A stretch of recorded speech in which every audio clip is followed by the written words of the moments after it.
हाय दोस्तों, आपका हमारे चैनल पीए क्लासेस 2.0 पर बहुत स्वागत है। और आप लोगों को जो है हम लोग क्या कर रहे हैं, पाठ 9 का विज्ञान का जो वीडियो है उसको कंटिन्यू आगे जो है पार्ट को बढ़ा रहे हैं। और आप लोग उसको ज़्यादा से ज़्यादा क्या कीजिए, अध्ययन कीजिए कि हमारा जो है चैनल आप लोगों के माध्यम से ग्रोथ करेगा। और आप लोग जो है अपने टॉपिक को, अपने इस पार्ट को क्लियर कीजिए, किस प्रकार से हम लोग किसी भी चीज़ को पढ़ सकते हैं, किस प्रकार से उसे दिमाग में बैठा सकते हैं, हर चीज को व्याख्या करके। तो देखिए, आपका जो पाठ 1 है हमारे आसपास के पदार्थ, उसका एक हेडिंग आपको और पढ़ना है। जो हम लोग पढ़ रहे अभी तो बहुत सारी हेडिंग है, अभी पाठ खत्म नहीं हुआ है। उसमें एक हेडिंग है ऊर्जा, जिसे कहते हैं इंग्लिश में एनर्जी। एनर्जी की परिभाषा देख लीजिए, किसी वस्तु की कार्य करने की क्षमता को ऊर्जा कहते हैं। मतलब ये है कि अगर कोई वस्तु कार्य कर रही है तो उसके अंदर ऊर्जा है, और अगर किसी वस्तु के अंदर अगर ऊर्जा होती है तो वह वस्तु कार्य जरूर करती। मतलब ये है कि अगर कोई वस्तु थोड़ा भी काम करती है ना, तो उसके अंदर कुछ न कुछ थोड़ा बहुत ऊर्जा जरूर होता है। और अगर किसी वस्तु के अंदर कुछ न कुछ ऊर्जा है तो आप कुछ न कुछ काम जरूर करता है। इसको देखिए थोड़ा सा कि कार्य करने की क्षमता और आपका जो ए है एनर्जी, ऊर्जा, इन दोनों में क्या संबंध है? क्या ये दोनों एक दूसरे के अनुरूप चलते हैं कि अनुरूप नहीं चलते हैं? परिभाषा के अनुसार आप लोग जान गए होंगे कि अगर किसी वस्तु में काम करने की थोड़ी सी भी शक्ति है, थोड़ी सी भी क्षमता है, तो उसे कहा जाता है कि उस वस्तु में जो है ऊर्जा है। इसको देखिए और ढंग से व्याख्या कीजिए। देखिए थोड़ा सा, कार्य करने की क्षमता मतलब ये है कि अगर कोई व्यक्ति कुछ न कुछ, चाहे एकदम वह कुछ न कुछ काम कर ले, एकदम न के बराबर काम करे, तब भी वह काम कर रहा है, मतलब उसके अंदर ऊर्जा जरूर होगी। और अगर उसके अंदर कुछ न कुछ ऊर्जा है तो वह कुछ न कुछ काम जरूर करेगा। मान लीजिए कि कोई व्यक्ति एकदम बीमार है, इतना ज्यादा बीमार है, बुखार इतना ज्यादा उसको है कि वह चलने फिरने की हालत में नहीं है, मतलब उसके अंदर कार्य करने की क्षमता एक माध्यम से जान लीजिए नहीं है। लेकिन अगर उसको अचानक सांप दिख जाए, उसके आस पास पड़ोस में बगल में सांप दिख जाए, तो क्या वह काम नहीं करेगा? तुरंत ही उठकर वह भागेगा, थोड़ा भी दूर जाए लेकिन वह जाएगा। मतलब ये है कि वह पहले कह रहा था कि हम लोग चल फिर नहीं पा रहे हैं, हमें इतना ज्यादा बुखार है, इतना ज्यादा मेरी तबीयत खराब है, हमारे अंदर थोड़ी भी ऊर्जा नहीं है, कार्य करने की क्षमता अब नहीं रह गई है। लेकिन जैसे ही उसने सांप को देखा, वह क्या हुआ, उठकर भागा। मतलब है कि उसको काम करने की क्षमता का अनुभव हो गया कि हमारे अंदर कुछ न कुछ ऊर्जा है। वह जब भागा तो उसने कुछ न कुछ काम किया, मतलब उसके अंदर कार्य करने की क्षमता थी, और तब उसके अंदर क्या था, ऊर्जा भी था। मतलब ये है कि अगर किसी वस्तु में कार्य करने की क्षमता होती है तो वह ऊर्जा जरूर उत्पन्न करेगी, मतलब ऊर्जा जरूर होगी। और अगर उसके अंदर ऊर्जा है तो वह काम जरूर करेगी। और दूसरी बात, अगर कोई व्यक्ति कहता है कि हम बहुत ज्यादा थके हुए हैं, हमारे पास थोड़ी भी ऊर्जा नहीं है, लेकिन किसी के डांट फटकार से अगर वह कुछ न कुछ काम करता है, मतलब उसके अंदर ऊर्जा थी। तो मतलब ये है कि अगर आप थोड़ा बहुत भी काम करते हैं तो आपके अंदर थोड़ी बहुत ऊर्जा रहती है। और अगर आपके अंदर थोड़ी बहुत ऊर्जा है तो आप थोड़ा बहुत काम जरूर कर पाएंगे। आप लेटे रहे दिन भर, आप दिन भर थक गए हैं, आपको भोजन नहीं मिला है दिन भर, मतलब आपके अंदर एनर्जी एकदम खत्म है। कहते नहीं है कि हमारे अंदर एनर्जी एकदम खत्म हो गई है, हम कोई भी काम नहीं कर सकते हैं। लेकिन अगर अभी अभी आप लोग सांप देख लें अचानक, आप भले ही दिन भर भूखे हैं, लेटे रहे कि हमारे अंदर की एनर्जी खत्म हो, सांप देख लें, या फिर कोई बहुत ज्यादा आपको डांट दे, तो आप उठकर क्या करेंगे, जो भी काम कहा जाएगा कुछ न कुछ तो करेंगे। मतलब ये है कि आपके अंदर अगर कार्य करने की क्षमता आ गई है, मतलब ये है कि आपके अंदर ऊर्जा कुछ न कुछ बाकी है, तभी तो कर रहे हो। ऊर्जा एकदम ह्रास नहीं होती है, ऊर्जा कभी खत्म ही नहीं होती है, वह एक रूप से दूसरे रूप में बदलती है।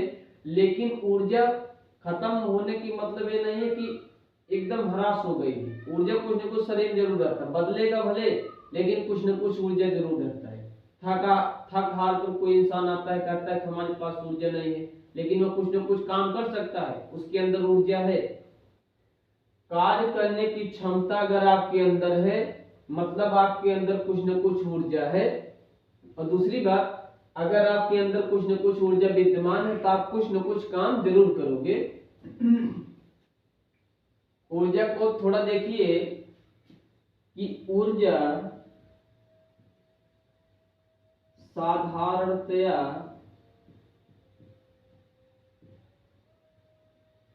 न तो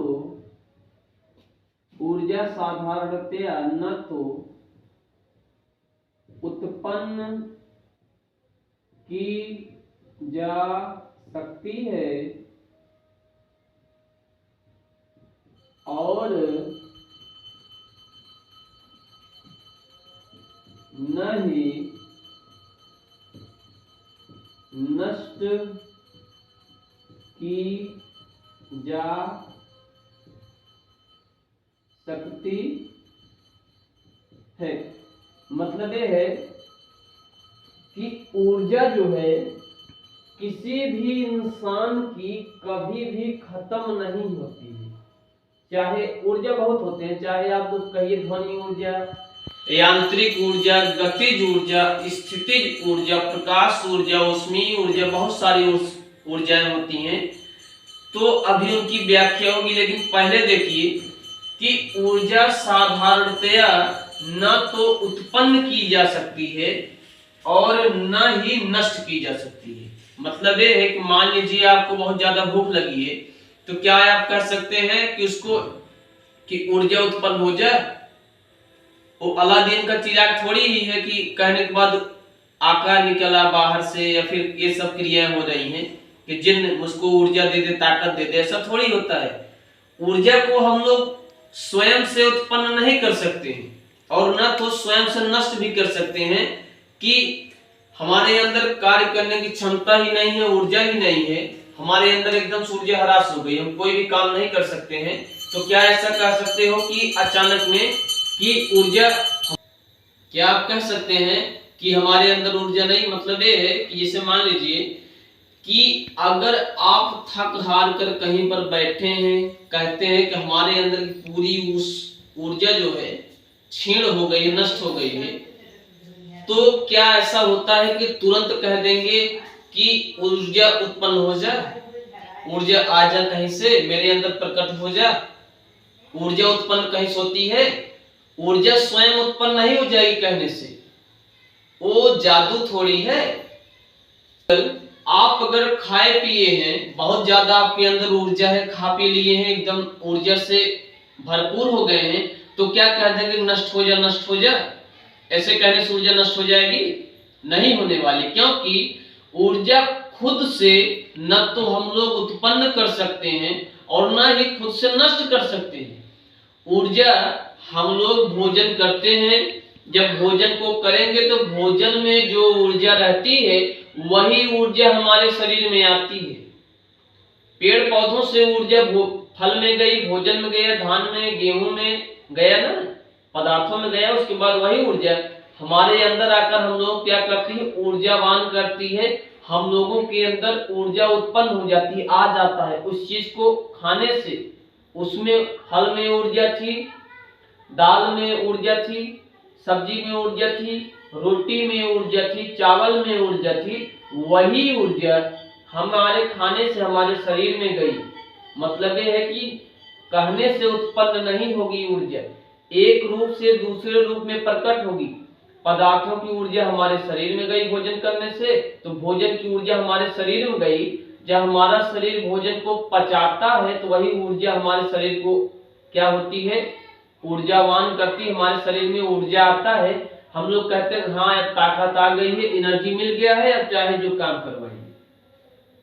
और ऐसा भी नहीं है कि ऊर्जा को कह दो तुरंत कि हम भोजन कर लिए, ऊर्जा नष्ट हो जाए, ऊर्जा क्या होने वाली है, नहीं होने वाली है, ऊर्जा नष्ट होने वाली नहीं है। ऐसा थोड़ी है किसी को हम लोग कह दें कि इसको मार गिरा कर कि उस तुरंत 10 लोग मारने लगे उसको, ऐसा नहीं होने वाला है। ऊर्जा को कहने मात्र से न तो हम लोग उत्पन्न कर सकते हैं, न तो कहने मात्र से उसको नष्ट कर सकते हैं।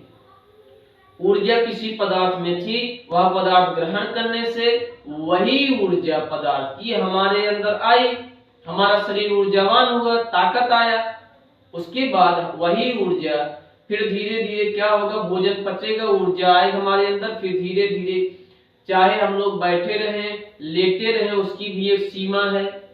हम लोग चाहे खड़े होकर कहीं पर बात करें, धीरे धीरे वह भी क्या होगी, नष्ट होगी, धीरे धीरे नष्ट होती रहेगी। ऊर्जा भी धीरे धीरे क्या होती रहेगी, एक रूप से दूसरे रूप में जाती रहेगी। हम लोग कोई काम करेंगे, वह काम में चली जाएगी वही ऊर्जा। मतलब ये है कि ऊर्जा साधारणतया न तो उत्पन्न की जा सकती है और न ही नष्ट की जा सकती है। ऊर्जा केवल एक रूप से दूसरे रूप में परिवर्तित की जा सकती है। देखिए और आगे देखिए, ऊर्जा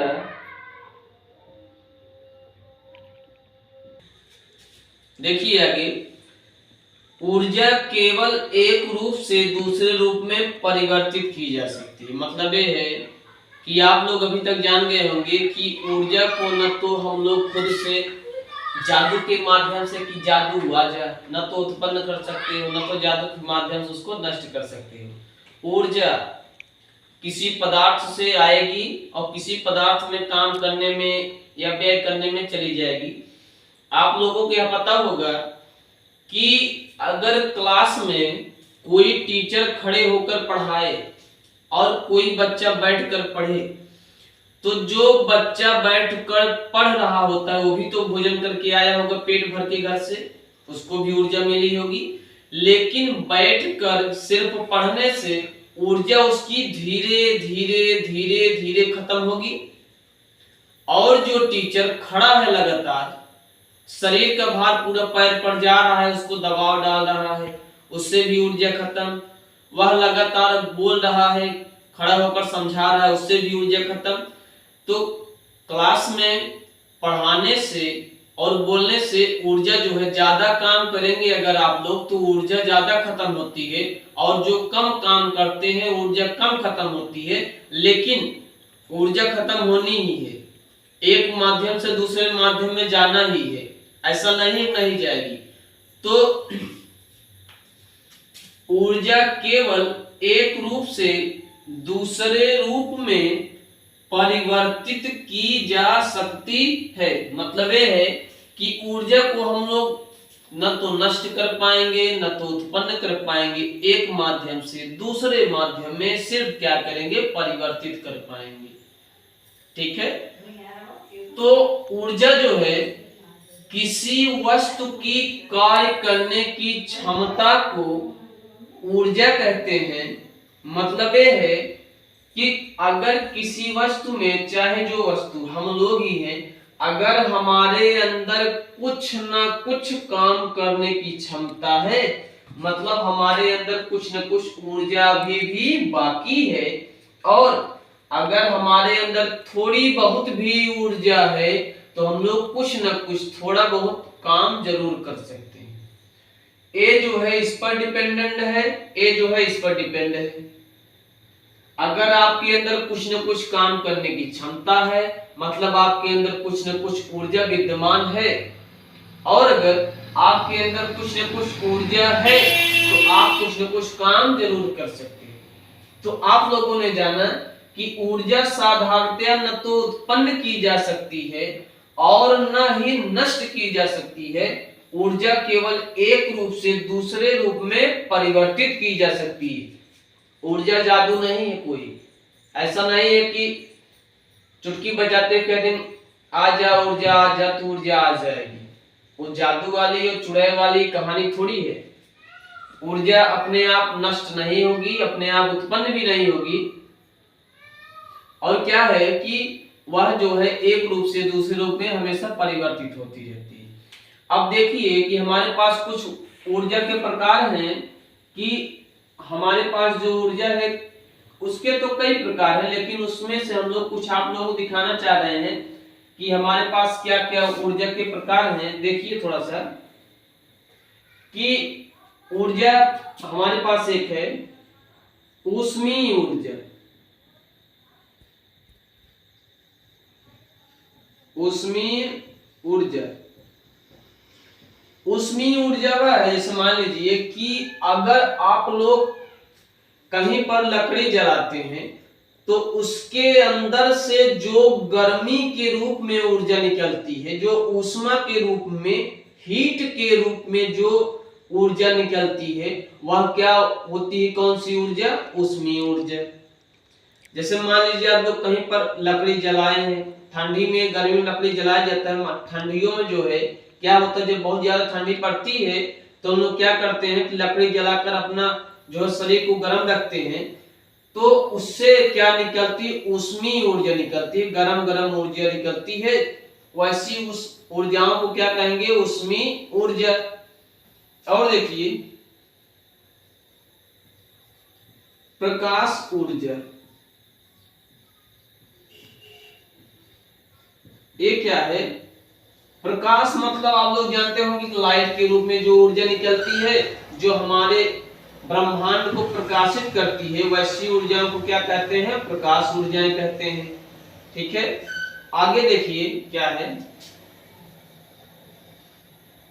जैसे मान लीजिए गतिज ऊर्जा।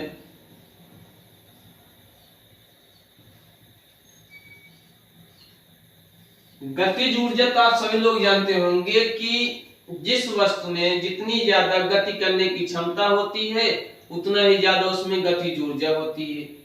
जैसे मान लीजिए कि ठोस पदार्थ जितने भी रहते हैं वह गति कम करते हैं, उसमें गतिज ऊर्जा क्या होती है? कम होती है। ठोस के मुकाबले जो द्रव होता है वह गति ज्यादा करता है, उसमें गतिज ऊर्जा थोड़ी ज्यादा होती है। द्रव के मुकाबले जितने भी गैस होते हैं, तो ठोस द्रव के मुकाबले गैस में क्या होती है कि गतिज ऊर्जा सबसे ज्यादा होती है और सबसे ज्यादा गति करता है। सबसे ज्यादा गति करेगा, सबसे ज्यादा गतिज ऊर्जा होगी। मतलब ये है कि जिसकी जितना ज्यादा गति करने की क्षमता होगी उसकी उतना ही ज्यादा गतिज ऊर्जा होती है। ठोस की गतिज ऊर्जा कम होती है, द्रव की ठोस से ज्यादा होती है, और गैस की ठोस और द्रव से गतिज ऊर्जा क्या होती है? एकदम ज्यादा होती है। अब थोड़ा और जानिए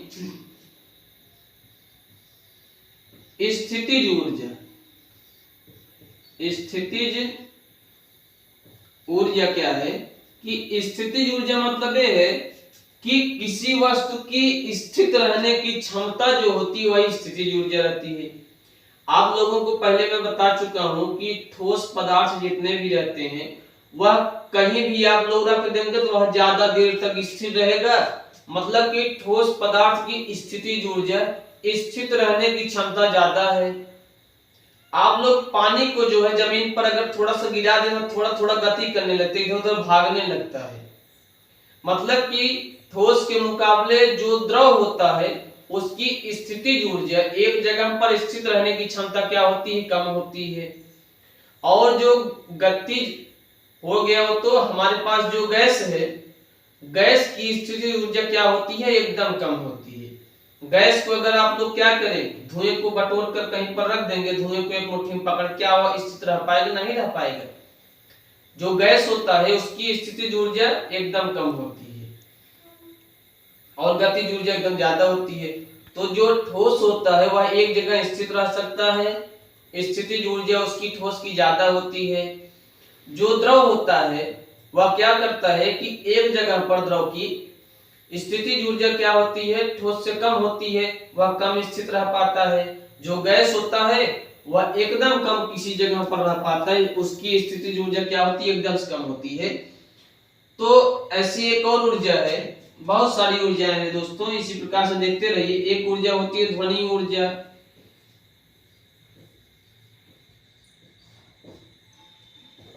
एक ऊर्जा होती है ध्वनि ऊर्जा। जैसे मान लीजिए कि हमें कोई चीज सुनाई देती है ना साउंड के माध्यम, ध्वनि के माध्यम से, तो उससे जो ऊर्जा निकलती है वो क्या होती है, ध्वनि ऊर्जा। ठीक है, तो आप लोग जो है इसका स्क्रीनशॉट भी ले सकते हैं और आगे देखिए हम लोग बताने वाले हैं।